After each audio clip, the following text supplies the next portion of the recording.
자, 11번부터 보겠습니다. 법률 규정에 의한 물권 변동으로 등기를 요하지 않는 것 그랬죠. 기억 보시면 지역권의 설정 등기 하죠. 니은 저당권 설정 등기 해야. 디귿 경매 등기 없이. 언제요?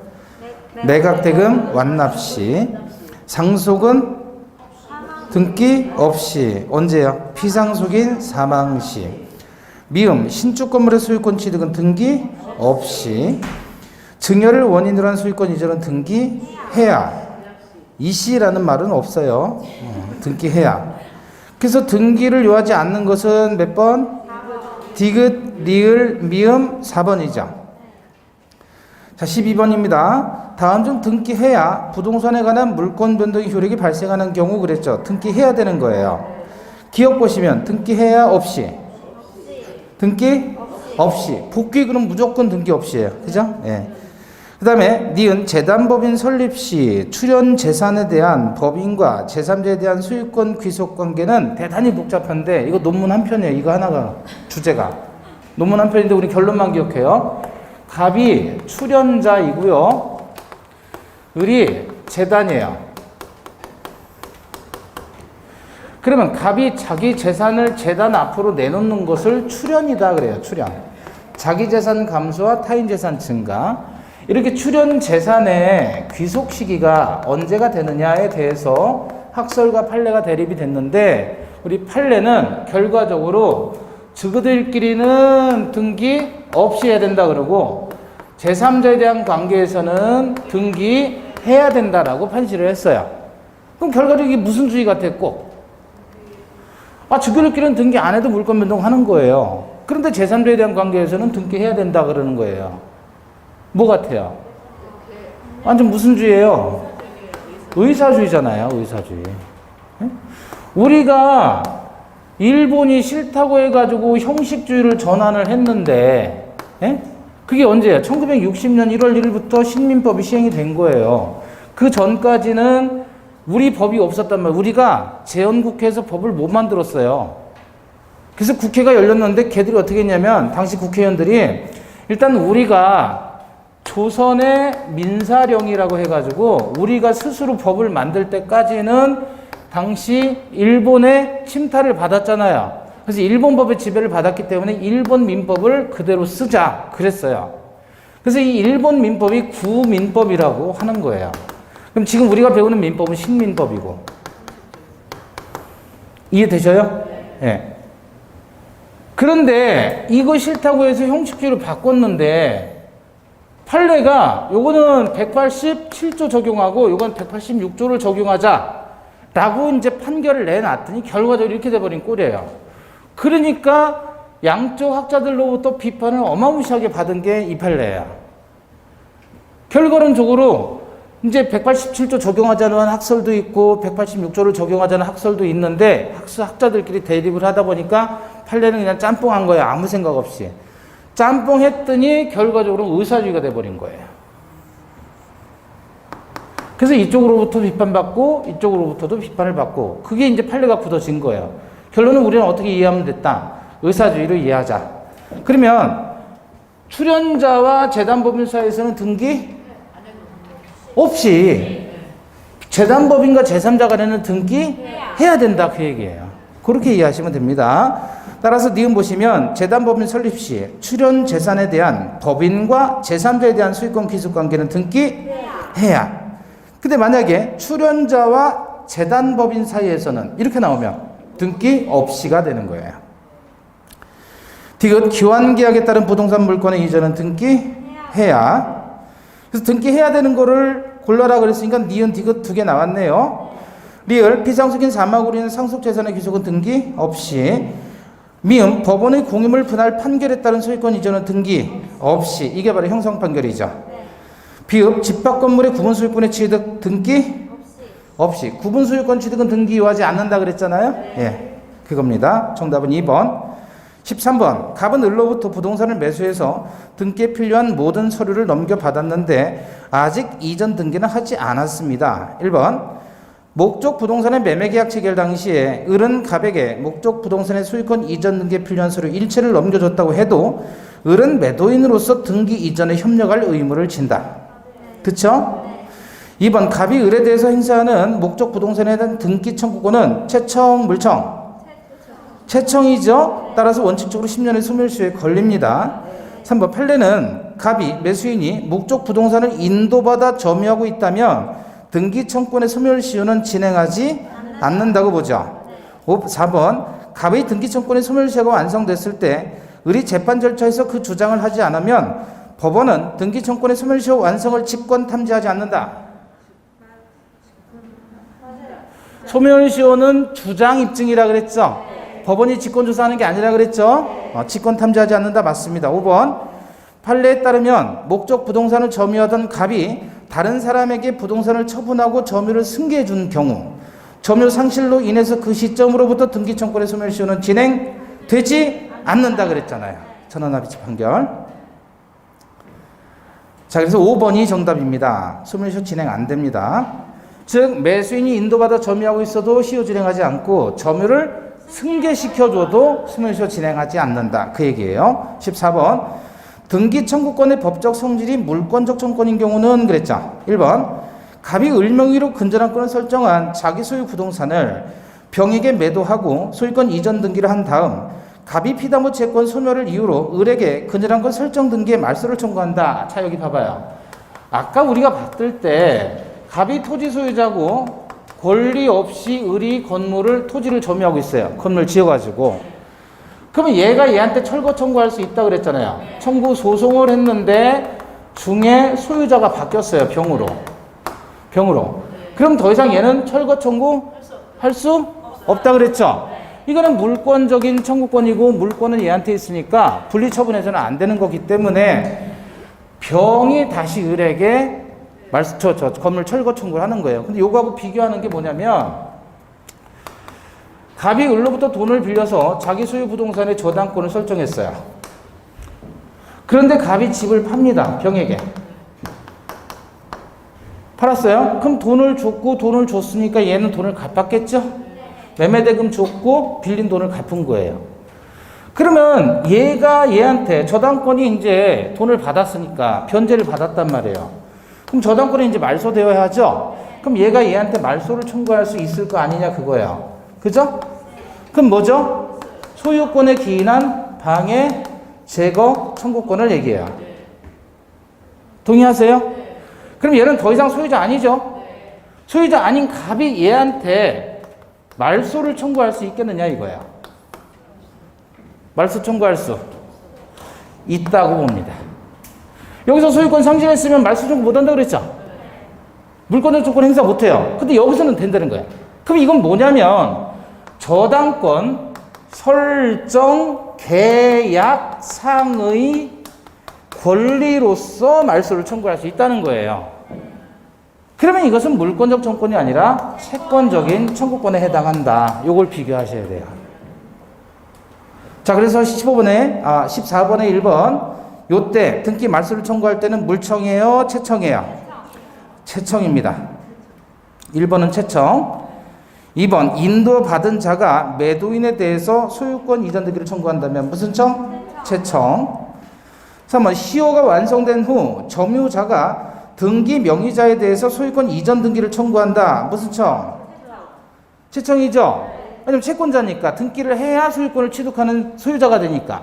등기하기 전 상태는 소유자 아니에요. 기타 다른 물건 없으니까 채청. 4번 갑이 을에게 부동산을 매도하고 소유권 이전 등기를 했다가 매매 계약이 합의 해제된 후 갑이 을에게 등기 말소를 청구해요. 자, 합의 해제됐으면 당연 복귀, 말소 등기 해야 복귀. 당연 복귀죠. 그럼 이미 복귀된 거죠. 따라서 이거는 뭐예요? 물청. 4번이 정답. 5번 민법 시행 전에 부동산을 매수한 자가 민법 시행 후 6년이 지나 매도인에게 등기를 청구한다. 자, 여기 봐봐요. 아까 우리 민법은 1960년 1월 1일부터 시행이 됐어요.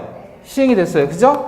그 이전에 부민법상의 물권 변동의 효력은 당사자 간에 의사만 있으면 물건이 변동한다 그래서 의사주의였단 말이에요. 그죠? 근데 과거에는 일본 민법을 사용해서 의사주의였다가 신민법에서 형식주의로 바뀐 게 60년 1월 1일이잖아요. 그럼 이때부터는 등기를 해야지 소유권을 인정받는 거죠. 그래서 우리 민법에서 법이 바뀌니 부칙에다가요, 향후 5년 동안에 의사주의 시절에 등기 안 한 사람들 소유권 인정을 해주겠다 그거예요. 그러니까 빨리빨리 등기해놔라 라고 부칙에서 정한 거예요. 그래서 60년 1월 1일 시행이 됐으니까 65년까지는 봐주겠다는 거예요. 등기 안 한 사람들 다 소유권자 인정해주겠다는 거예요. 근데 지났어요. 부칙에서 정한 기간도 지나버렸어요. 6년이 지났단 말이에요. 그럼 이때는 형식주의로 가는 거죠. 따라서 이 상태에서 이때 과거에 계약하고, 예컨대 59년에 계약하고 이제 66년이 된 상태에서 등기 청구권은 무슨 청이에요? 채청이 되는 거예요. 그럼 만약에 64년이었다 그러면 그때는 물청이 되는 거예요. 이해되셨죠? 법이 바뀌면서 이런 문제가 발생했습니다. 자, 그래서 14번에 5번은 채청입니다. 6년이 넘었으니까. 15번입니다. 14번에 4번. 15번 등기의 추정력. 1번 부동산에 관한 소유권 이전 등기가 있는 이상 절차는 정당한 것으로 추정되죠. 2번 소유권 이전 등기에 인정되는 원인의 적법 추정은 전 소유자에 대해서도 인정되죠. 3번 전 등기 명의인이 직접 처분 행위를 하지 아니하고 제3자가 등기소를 위조해서 처분하는 행위가 개입된 경우에도 현 등기 명의인에게 등기가 적법하게 이루어진 것으로 추정된다. 맞죠? 4번 근저당권의 설정 등기가 되어 있으면 이에 상응한 피담보 채권의 존재가 추정된다. 5번 등기 명의자가 보존 등기가 있으면 전 소유자가 그에게 소유권을 양도한 사실을 부인하여도 보존 등기 명의자의 소유권은 추정된다. 아니죠. 그래서 전 소유자가 양도를 했다고 하고, 그런데 전 소유자는 양도 사실을 부인한다고 해도 어쨌든 원시 취득자가 아니다라는 점은 이미 입증이 된 거죠. 그래서 15번의 정답은 5번, 16번입니다. 갑수의 부동산의 을명의로 청구권 보존을 위한 가등기가 격려된 후 갑에서 병명의에 매매를 원인으로 한 소유권 이전 등기가 격려되고 당일 갑이 병에게 점유를 이전하였다. 자, 간단한 거죠. 갑소유 부동산인데 1번 갑이에요. 그런데 2번에서 가등기를 의리했고 3번에서 병에게 소유권 이전된 거죠. 자, 1번입니다. 의리 가등기에 기한 본등기를 하면 의리 소유권 취득 시기가 가등기 시로 소급됩니까? 아니죠. 물권 변동의 효력 발생 시점은 본등기 시. 1번 틀렸고 2번 병명의의 소유권 이전 등기가 원인 무효라면 가등기 권리자인 을이 직접 말소를 청구할 수 있다. 그래요? 직접 말소 청구하는 것은 물권적 청구권 행사인데 가등기권자는 얘는 아직 채권밖에 없는 사람이에요. 그죠? 그러니까 물권적 청구권 행사 못합니다. 3번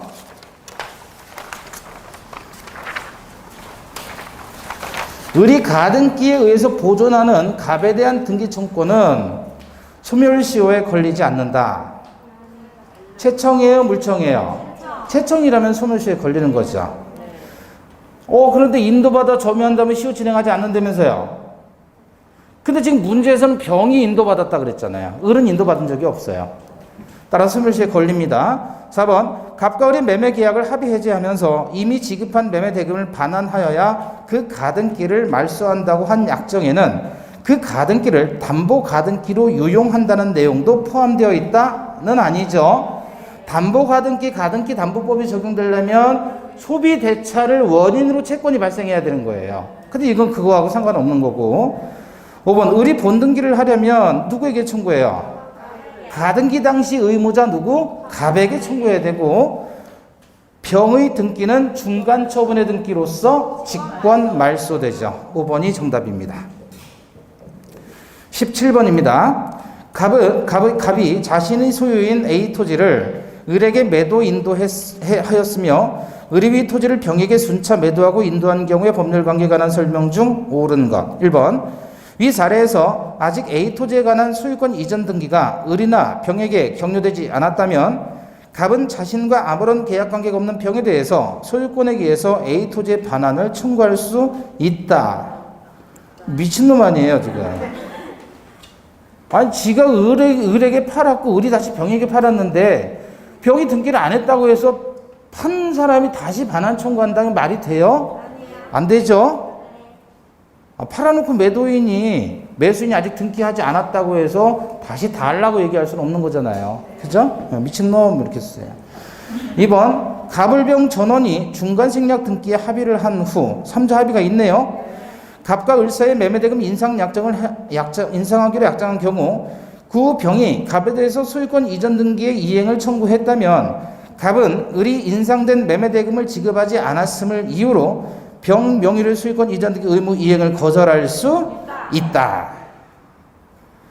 2번이 맞죠. 3번 갑을병 전원이 중간생략 등기 합의를 했다면 을의 갑에 대한 소유권 이전 등기 청구는 소멸하나요? 소멸하는 것은 아니라 그랬죠.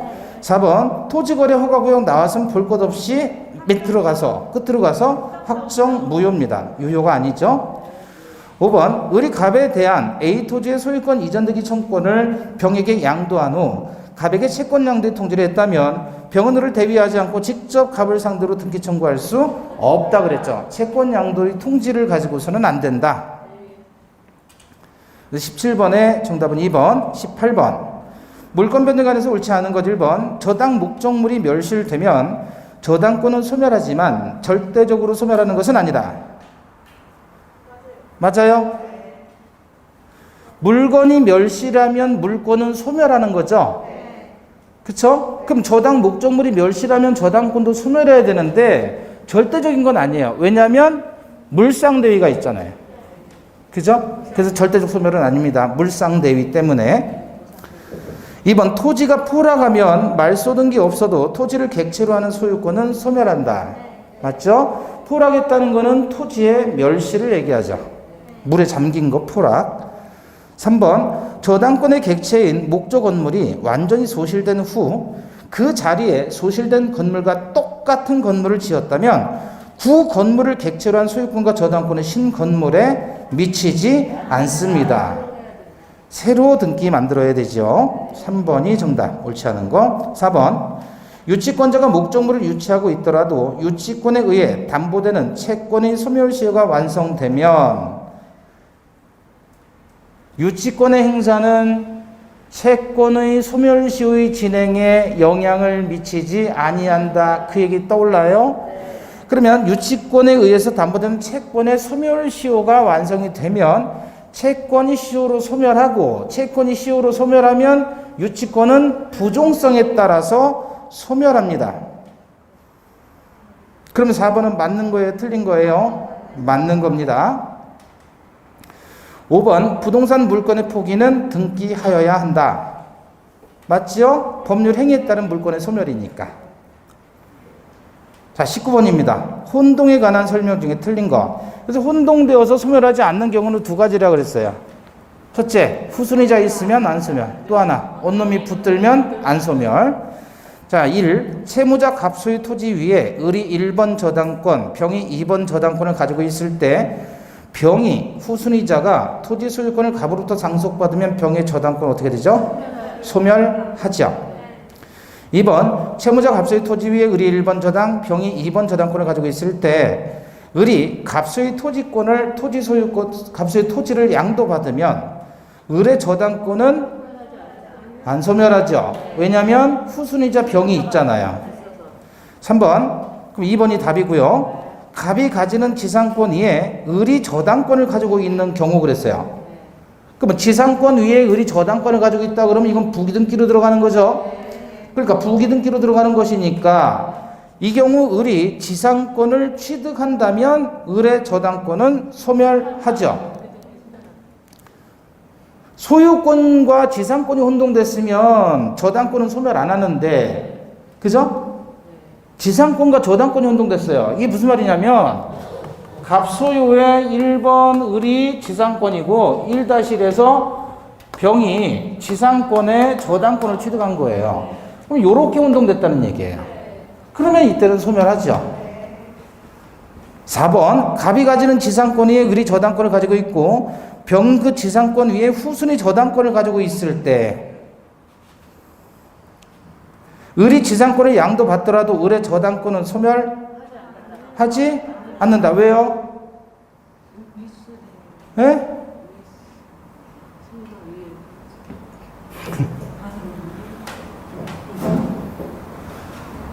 지금 1번 갑이 가지는 지상권이에요. 그죠? 그 지상권 위에 누가요? 을이 저당권 가지고 있죠? 그럼 여기 1-1에서 지상권의 저당권 을이고 그 다음에 후순위로 1-2 해가지고 지상권, 저당권, 병이 들어간 거예요. 예? 갑, 을, 병. 그죠? 이렇게 들어왔으면 이렇게 혼동되면 후순위자 있으니까 안 소멸. 이렇게 혼동되면 그때는 소멸하죠. 후순위자 없으니까. 그럼 이렇게 혼동되면 여기 소유자가 있다. 소유자 A가 있다. 이렇게 혼동되면 소멸 안 하죠. 두 놈이나 붙어 있으니까. 이해되시죠? 얼마든지 바꿀 수 있습니다. 5번 갑소유 토지 위에 을이 지상권 가지고 있고 그 지상권 위에 병이 저당권을 가지고 있을 때 을이 토지의 소유권을 취득해도 을의 지상권은 소멸하지 않죠. 왜? 병이 잡고 있잖아요. 병이. 이해됩니까? 네. 자, 오늘의 하이라이트가 20번이에요. 이제 혼동으로 인해서 소멸하는 권리는 그랬죠. 1번 갑소유 토지에 관해서 을이 지상권을 취득했고 병이 그 지상권을 목적으로 하는 저당권을 취득한 후 그러면 그림은 어떻게 되죠? 갑소유 토지에 을이 지상권이고 그쵸? 갑소유 1번 20번에 1번 갑소유 토지 위에 을이 지상권을 가지고 있고 그 지상권 위에 지상권의 저당권 병이 있다. 이렇게 된 거죠. 그런데 을이 토지의 소유권을 취득한대요. 이렇게 을이 토지 소유권을 취득했어요. 소멸 안 소멸? 안 소멸하죠. 왜냐면 붙들고 있으니까. 2번 갑소유 건물에 관해서 을이 대항력과 우선 변제권이 있는 임차권을 취득했고 그 병이 건물에 관해서 저당권 취득했다. 그러면 갑이고 1번이 임차권이고 2번이 저당권이죠. 그 을이 건물의 소유권을 갑으로부터 매수 취득했어요. 을이 취득했어요. 후순위자. 후순위자. 예? 있죠? 그리고 소멸, 안 소멸?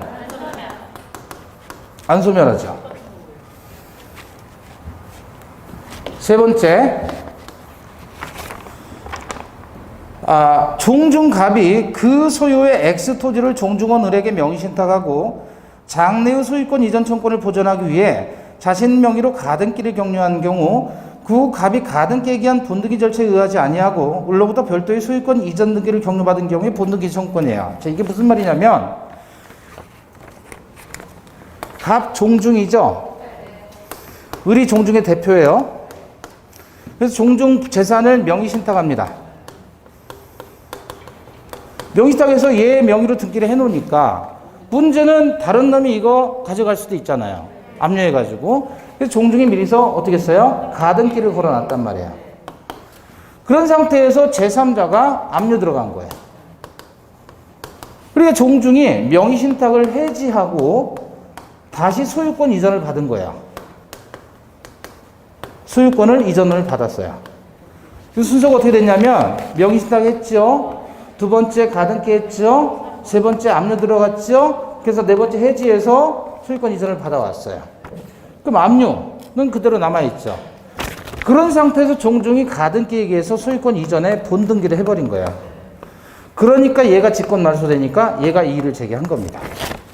다시 등기로 보면 애시당초 1번이 갑 종중 소유였어요. 그래서 2번 소유권이 이전됐죠. 누구에게?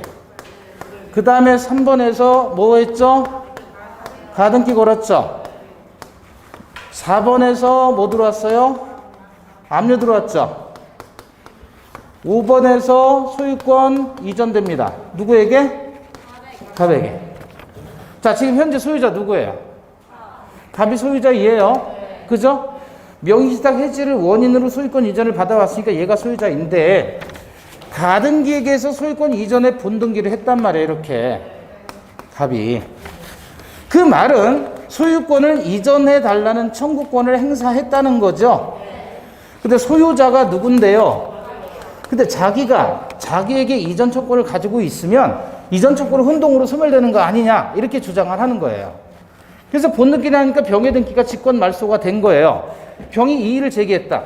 아니 이런 경우가 어디 있느냐? 첫째, 종중이 가등기한 것 자체가 이렇게 가등기하는 것 자체가 통정 허위 표시 아니겠느냐 이거죠. 근데 가등기하지 않을 의사에 의해서 가등기를 했고 그것을 짜고 있다는 건 통정 허위 표시지만 가등기할 의사에 의해서 가등기한 건 통정 허위 표시가 아니다. 두 번째, 그렇다면 자기가 소유자인데 자기가 자기에게 이전 청구권을 가지고 있다는 게 말이 되느냐 그거예요. 내 소유인데 다른 사람이 가지고 있으면 달라고 얘기할 수 있겠지만 자기가 자기에게 이전 청구하는 게 말이 되느냐라고 했을 때 말은 안 되는 것 같지만 법원은 뭐라고 했냐면 이거는 물권이고 이거는 채권이다. 물권끼리 혼동되거나 채권 채무가 혼동되는 것이지 물권 법정주의에 따르면 물권과 채권은 서로 혼동되지 않는다. 따라서 이전 청구는 그대로 남아있는 것이므로 소유권 이전은 제대로 된 것이다 라고 해서 전국 배척한 거예요. 이게 종중 가등기 사건이에요. 이 판례에서의 포인트는 뭐냐면 채권과 물권은 서로 간의 혼동이 적용되지 않는다는 얘기입니다. 다시 읽어볼까요?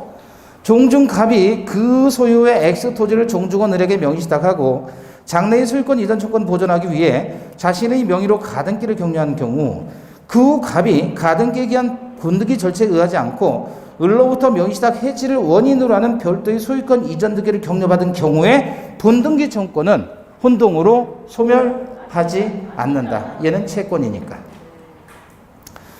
4번 갑소유 토지간에서 을이 1번 근저당을 취득하고 병이 2번 근저당을 취득했으며 이어 정이 토지를 가압류했는데 그 후 병이 토지의 소유권을 취득한 경우 병의 2번 근저당권이에요. 소멸 안 소멸? 예? 병 다음에 누구 있어요? 정이 압류 들어갔잖아요. 가압류 들어갔죠. 그러니까 후순위가 있으면 안 소멸하는 거죠. 자, 그런데 5번 보세요. 5번. 5번인데 갑소유 토지에 관해서 을이 대항력에 있는 임차권을 취득한 후 병이 토지에 관한 근저당권을 취득했는데 자, 그러면 갑소유 토지인데 1번 을이 임차권이에요. 병이 2번이 병이고 근저당이에요. 그죠? 자, 그러면 5번하고 2번은 같죠? 2번하고 5번이 같잖아요. 임차권이고 저당권이고. 그죠? 근데 저기서는 임차인이 갑의 소유권을 취득했다면 후순위자 있으니까 안 소멸이잖아요. 2번에서는. 근데 5번에서는 뭐라고 그랬냐면 그 병의 근저당권에 의한 경매 절차에서 을이 토지 소유권을 취득했어요. 그러니까 얘가 경매가 된 거예요. 그래서 누가 낙찰을 받아요? 을이 낙찰을 받은 거예요. 경매되면 저당권은 어떻게 된다고 그랬어요? 소멸하잖아요. 그러면 임차권, 얘는 임차권 플러스 소유권을 가지게 된 거잖아요. 이건 소멸 안 소멸? 소멸. 2번하고 구별하시자. 하이라이트예요. 엄청나게 좋은 문제죠. 이런 문제를 소개해드리고 싶어서 한 거예요. 그래서 20번 지문은 오늘의 하이라이트예요. 요거는 지문 하나하나가 너무 중요해요. 그리고 요게 20년 전 사법시험 문제예요. 20년 전 사법시험 문제. 여러분이 지금 사시 문제를 본 거예요. 근데 20년 전이잖아요. 이건 조선시대 문제란 말이에요. 그래도 문제가 너무 좋아서 제가 삽입을 한 겁니다. 자, 오늘 수고하셨습니다. 감사합니다.